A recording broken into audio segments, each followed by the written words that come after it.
Hey, nice to see you. We are about to wrap up the year, so we're talking money, and this is the perfect place to do it. This is Lowcountry Money Talk, and we've got the perfect guy for you because the expert is here. If you're just tuning in, Phil Bloyd is here with Revolutionary Financial Group. We're talking everything money and everything you need to know right now. Thanks for having us. Thanks for being here. Yes. Let's talk money. Yeah, okay.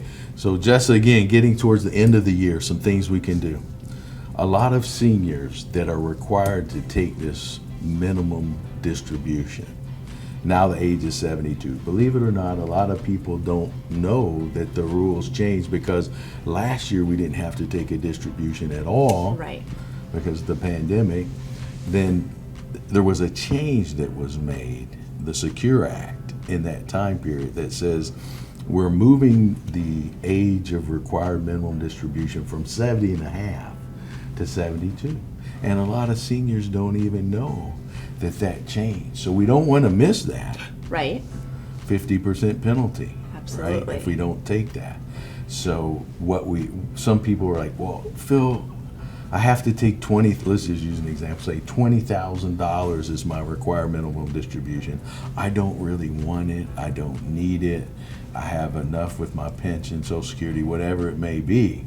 And I'm like, well, great, there is a provision that allows us to send those funds directly to a charity, for example.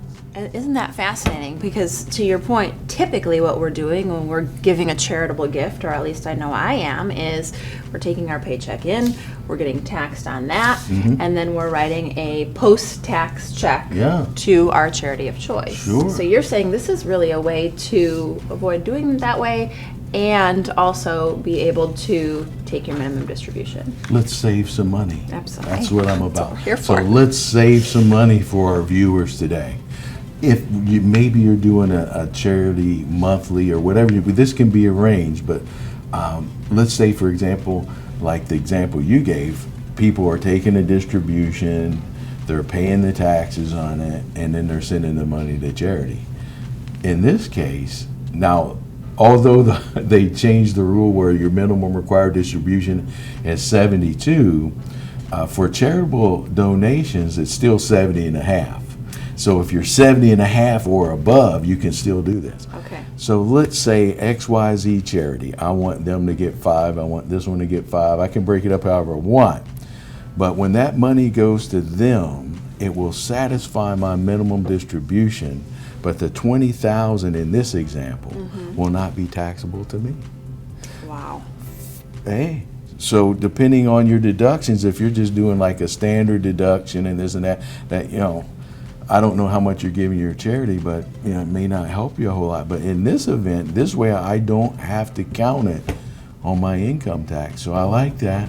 Absolutely. Well, and if you're able to plan for that and, think about the year ahead, if you are somebody who gives a certain amount to each charity every year and kind of work it into your budget and your plans, you can really plan for that knowing that if you are 70 and a half, that minimum distribution number, 72 at minimum, and then 70 and a half, you can participate, and then you can save money in a pre-planned way, which is really what we're all wanting to do. Save money. Now, as we get into the future, and we'll be talking about this later, there's going to be more emphasis on taxation. So we're going to have to come up with more strategies on how to save money. This is just one easy one. Right. But the other thing, some people are like, well, I like to take the money there and hand it myself. A lot of times the custodians will make the checks out to your charity, mail them to you, and you can take them and hand deliver. Oh, that's still a nice way to do it then. That's really good. Well, a lot of things to know, a lot of changes, of course. That's why we're glad we have you to help us navigate some of this, and we're glad to have you too, and we hope you'll stay with us after this break. Stick around.